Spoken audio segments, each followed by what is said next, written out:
Assalamualaikum warahmatullahi wabarakatuh. Perkenalkan, saya Hadwiti Handayani Kusmawardani Eskom Mkom, dosen pada program studi Diploma 3 Manajemen Informatika, Fakultas Teknik dan Ilmu Komputer, Universitas Muhammadiyah Pekajangan Pekalongan. Pada kesempatan ini, izinkan saya untuk menyampaikan mata kuliah yang saya ampu, yaitu Organisasi Komputer. Organisasi komputer adalah mata kuliah wajib yang ada di semester 2 dengan bobot 2 SKS teori. Adapun deskripsi mata kuliah, organisasi komputer mempelajari tentang organisasi sistem komputer dan arsitektur sistem komputer.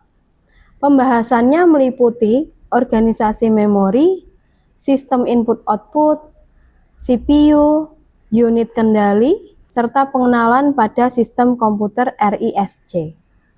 Mahasiswa akan mampu memahami bagaimana arsitektur dan organisasi komputer serta perkembangannya. Kemampuan yang diharapkan, yang pertama, mahasiswa memahami dan menjelaskan tentang pengantar organisasi komputer dan arsitektur komputer. Yang kedua, mahasiswa memahami dan menjelaskan tentang evolusi dan kinerja komputer.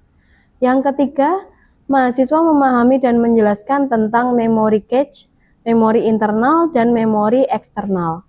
Yang keempat, mahasiswa memahami dan mempelajari tentang input-output. Yang kelima, mahasiswa memahami dan menjelaskan tentang dukungan sistem operasi. Yang keenam, mahasiswa memahami dan menjelaskan tentang struktur dan fungsi prosesor atau CPU. Yang ketujuh, mahasiswa memahami tentang RISC. Yang kedelapan, mahasiswa memahami dan menjelaskan tentang paralelisme level instruksi dan prosesor superskalar. Yang kesembilan, mahasiswa memahami dan menjelaskan tentang operasi unit kontrol dan kontrol termikroprogram. Adapun materi pembelajaran yang pertama adalah pengantar organisasi dan arsitektur komputer. Yang kedua, evolusi dan kinerja komputer. Yang ketiga, memori cache, internal dan eksternal. Yang keempat, input-output. Yang kelima, dukungan sistem operasi. Yang keenam, struktur dan fungsi prosesor atau CPU. Yang ketujuh, RISC. Yang kedelapan, paralelisme level instruksi dan prosesor superskalar. Yang kesembilan, unit kontrol dan kontrol termikroprogram. Adapun sistem pembelajaran berupa tatap muka, yaitu berupa ceramah dan diskusi kelompok. Untuk metode pembelajaran menggunakan student center learning dan collaborative learning. Interaksi dosen dan mahasiswa dilakukan dengan tanya jawab dan diskusi antara dosen dan mahasiswa. Untuk sistem penilaian mata kuliah, kehadiran dan sikap 10%, tugas yang terdiri dari tugas terstruktur dan tugas mandiri 30%, untuk UTS dan UAS masing-masing 30%. Adapun video ini saya buat sebagai syarat sertifikasi dosen pada tahun 2026 pada bidang pengajaran. Berikut cuplikan pembelajaran yang telah saya lakukan di kelas. Wassalamualaikum warahmatullahi wabarakatuh.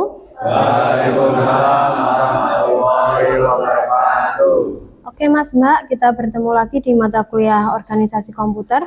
Untuk mengawali perkuliahan pada pagi hari ini, kita berdoa dulu. Silakan Mas dipimpin doa. Bersiap, berdoa, mulai. A'udzu billahi minasy syaithanir rajim. Bismillahirrahmanirrahim. Raditu billahi rabban wa bil islami dinan wa bi Muhammadin nabiyya wa rasula. Rabbi zidni ilma warzuqni fahma.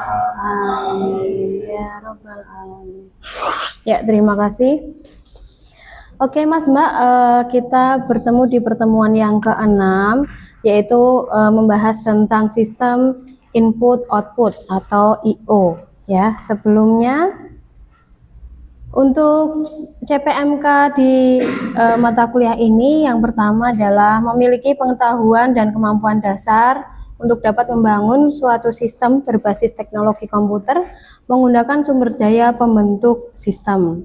Kemudian ada sub CPMK yang akan kita capai, yaitu memberikan pengetahuan tentang proses kerja yang dilakukan oleh sistem input-output.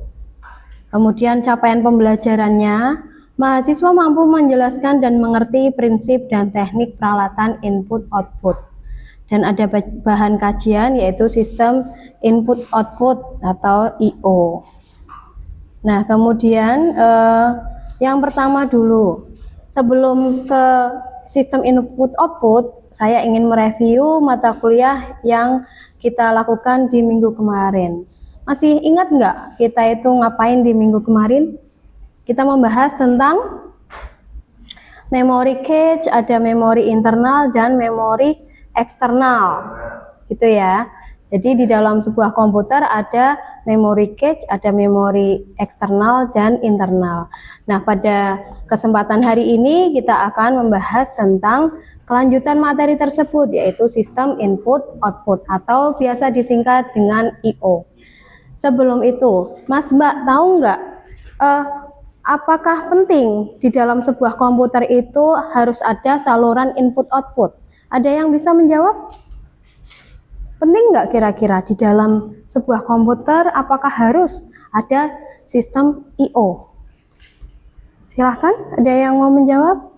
Mbak, penting nggak di dalam sebuah komputer? Penting, kenapa?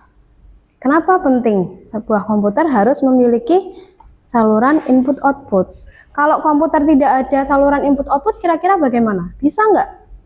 Tidak bisa ya? Nah, maka yang namanya saluran input-output itu harus ada atau sangat penting di dalam sebuah komputer. Nah, kita akan bahas. Menurut Pratiwi et al. Tahun 2025, dalam bukunya yang berjudul Arsitektur dan Organisasi Komputer, sistem input-output adalah komponen fundamental yang memungkinkan komputer berinteraksi dengan dunia luar. Itu ya. Lah, tanpa mekanisme input-output yang efisien, komputer hanyalah sebuah kotak yang mengolah data secara internal tanpa kemampuan menerima masukan atau menampilkan hasil. Jadi, saluran input-output ini adalah komponen yang fundamental yang memungkinkan komputer berinteraksi dengan dunia luar. Sehingga, dengan kata lain, kalau tidak ada saluran input-output, komputer tidak akan bisa berinteraksi dengan dunia luar, gitu ya. Satu unit komputer itu kan terdiri atas ada monitor, ada keyboard, kemudian ada mouse, ada CPU, ya. Kalau 4 komponen ini ada, bisa nggak digunakan? Bisa ya, tetapi tidak bisa berkomunikasi dengan dunia luar, gitu, seperti itu. Nah, supaya bisa berkomunikasi dengan dunia luar atau mengakses data dari dunia luar, kita membutuhkan saluran input-output. Kemudian sistem input-output merupakan bagian terpenting dalam arsitektur komputer yang bertanggung jawab atas proses penerimaan data dari luar sistem dan menyampaikan hasil pemrosesan ke lingkungan eksternal. Data masuk ke komputer melalui perangkat input seperti papan ketik atau keyboard, tetikus atau mouse ya, atau sensor. Sebaliknya, data yang keluar disalurkan melalui perangkat output seperti layar monitor, printer, atau speaker. Jadi seperti yang kita tahu, Mas Mbak ini kan pasti sudah familiar menggunakan komputer, ya kan? Nah, untuk mengakses sebuah komputer kita perlu yang namanya perangkat input. Contohnya lah itu tadi ada keyboard, ada mouse atau tetikus, ya kan? Kemudian bisa jadi sebuah sensor. Kemudian apa yang kita inputkan ke dalam komputer, kemudian CPU akan memproses. Nah, setelah CPU memproses apa yang kita inputkan, kemudian output akan menampilkan bisa dari monitor, entah itu proyektor ataupun speaker. Jadi apa yang kita inputkan ya akan dikeluarkan atau akan diinformasikan. Tetapi kalau misalkan apa yang kita inputkan kemudian tidak tampil atau tidak mengeluarkan hasil, berarti komputer kita sedang mengalami bisa jadi error, bisa jadi not responding, seperti itu ya. Pernah nggak kalian mengalami saat memproses sebuah komputer atau sudah diinputkan tapi tidak menampilkan sebuah hasil? Pernah nggak kira-kira? Pernah ya? Nah, kira-kira kenapa kok komputer itu terjadi sebuah not responding atau error? Pernah mengalami kan, Mas? Pernah. Nah, terus kira-kira kenapa kok terjadi error seperti itu? Bisa jadi karena komputer bingung dengan apa yang kita perintahkan. Saking banyaknya perintah yang kita inputkan, jadi komputernya juga bingung. Seperti itu ya. Nah, selanjutnya, input-output tidak hanya mencakup perangkat keras saja, melainkan juga mencakup perangkat lunak, pengendalian, dan protokol yang memastikan data dapat mengalir dengan lancar antara CPU, memori utama, dan komponen eksternal. Dalam praktiknya, sistem input-output berfungsi sebagai pengatur lalu lintas yang menghubungkan sistem internal komputer dengan dunia nyata di sekelilingnya. Jadi gambar 1 merupakan hubungan antara CPU, memori, dan perangkat input-output. Ini gambarnya ada CPU, memori, dan input-output. Ini saling terkait ya Mas Mbak. Jika di antara salah satu ini not responding atau tidak berfungsi, maka komputer tidak akan menghasilkan informasi yang kita inginkan atau sebuah inputan yang kita berikan gitu ya. Jadi ketiga hal ini harus saling terhubung atau saling menyambung. Kemudian di sini ada jenis-jenis peralatan input. Sebelum itu, Mas Mbak kan sudah sering menggunakan sebuah komputer. Tentunya sudah sangat tahu apa saja jenis alat-alat input. Apa saja? Alat input, ada keyboard, ada mouse, kemudian touchscreen ya kan, ada joystick. Kalau biasa main game, suka main game, joystick itu merupakan alat input ya. Nah, kemudian ada mikrofon itu. Scanner juga karena dia memasukkan sebuah file ke dalam komputer gitu. Nah, input adalah dapat diartikan sebagai masukan atau sumber awal dari sebuah proses. Input juga dapat diartikan sebagai perintah kepada komputer yang kemudian akan dikeluarkan pada perangkat output. Jadi alat-alat input ini adalah alat yang bisa memasukkan atau menginstruksikan sesuatu perintah ke dalam sebuah komputer.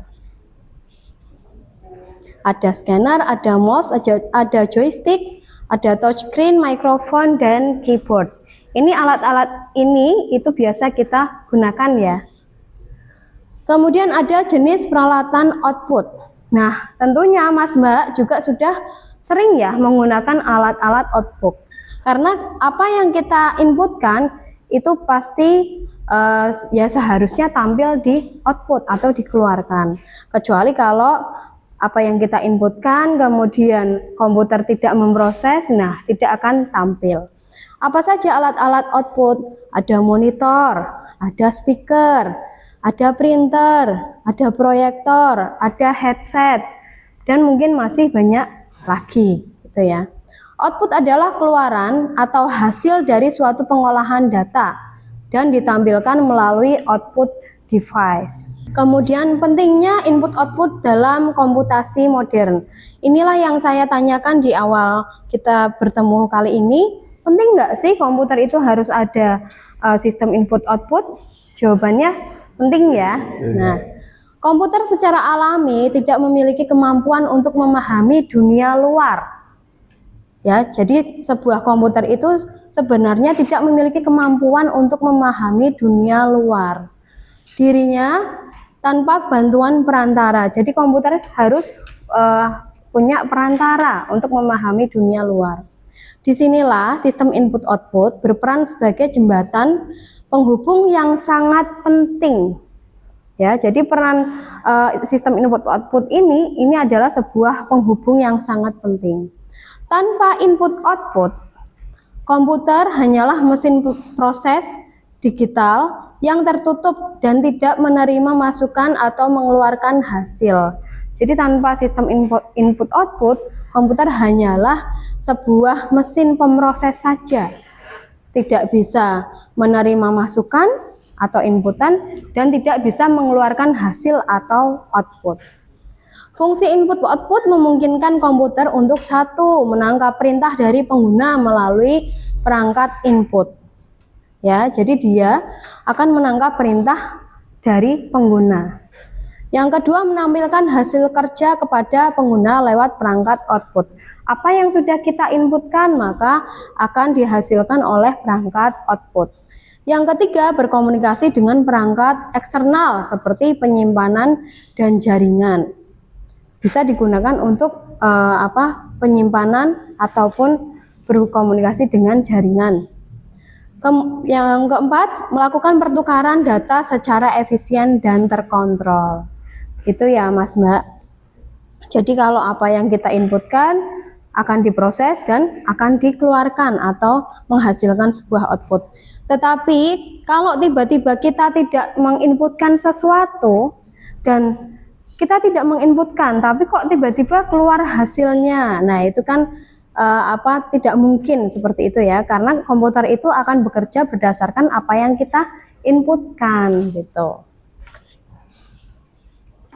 Kemudian sebagai contoh, ketika pengguna mengetik sebuah kalimat di keyboard, sistem input-output menerjemahkan tekanan tombol menjadi sinyal digital yang dapat diproses oleh CPU. Setelah diproses, sistem input-output lainnya bertugas menampilkan hasilnya di layar monitor. Jadi ketika kita mengetik, ya kan, kita mengetik, kemudian terjadi siklus yang namanya siklus fetch ya, pembacaan instruksi. Kemudian komputer akan melakukan siklus decode kan, menerjemahkan instruksi tersebut, dan setelah itu dia akan terjadi siklus execute atau pelaksanaan instruksi. Sehingga hasil yang tadi diproses itu akan ditampilkan gitu ya melalui saluran output. Perangkat input-output pada sistem komputer dapat dibedakan berdasarkan berbagai aspek, seperti arah aliran data, cara perangkat berkomunikasi, serta karakteristik fisiknya. Pengelompokan ini berguna untuk memahami fitur dan mekanisme kerja setiap perangkat dalam menunjang kinerja sistem komputer. Jadi yang namanya sistem input-output itu dibagi menjadi 3, yaitu berdasarkan arah pertukaran data, berdasarkan metode komunikasi data, dan berdasarkan mekanisme transfer. Apa itu? Nah, yang pertama adalah berdasarkan arah pertukaran data. Yang namanya sistem input-output itu kan saling bertukar data ya, dari dalam keluar ataupun dari luar ke dalam komputer, seperti itu. Berdasarkan arah pertukaran data dibagi menjadi 3, yaitu perangkat input yang digunakan untuk mengirim data atau sinyal dari lingkungan eksternal ke dalam sistem komputer. Contohnya meliputi ada keyboard, mouse, scanner, gitu ya, kamera digital, mikrofon, sensor suhu atau gerak. Itu adalah merupakan alat-alat input. Sedangkan perangkat output untuk menampilkan atau mengeluarkan hasil pemrosesan data dari komputer ke pengguna atau perangkat lain. Contohnya monitor, ada speaker, ada printer, ada proyektor, dan akuator. Dan yang ketiga, perangkat ganda yang memiliki 2 arah, yaitu dapat menerima maupun mengirim data. Contohnya ada layar sentuh atau touchscreen, ada modem, hard disk, flash disk, dan jaringan Ethernet. Jadi ada 3 berdasarkan arah pertukaran data, gitu ya. Ada input, ada output, dan ada perangkat ganda. Kalau misalkan flash disk itu kan pertukaran ganda, bisa dari filenya, bisa dari luar ke dalam komputer, atau dari komputer bisa ke flash disknya, gitu ya. Jadi pertukaran ganda. Kemudian ada perangkat dengan transfer terbagi atau share I/O. Beberapa perangkat berbagi saluran komunikasi melalui mekanisme antrian atau pengendalian akses bergantian sebagai media akses kontrol atau MAC atau metode multiplexing. Ini umumnya digunakan pada sistem modern untuk efisiensi sumber daya. Contohnya adalah jaringan WiFi. Perangkat wajib mendengar saluran terlebih dahulu. Jika saluran sibuk, perangkat akan mengantri dan menunggu waktu acak, ya, mencoba mengirim data lagi. Jadi kalau yang share I/O itu contohnya adalah WiFi, karena pada saat kita mengakses WiFi itu kan dibagi dengan pengguna yang lain, gitu ya. Maka kalau banyak yang menggunakan, maka biasanya akan tambah lemot seperti itu. Nah, yang ketiga, berdasarkan fungsi spesifik. Perangkat I/O dapat dikelompokkan berdasarkan fungsi khusus yang dijalankan dalam sistem komputer.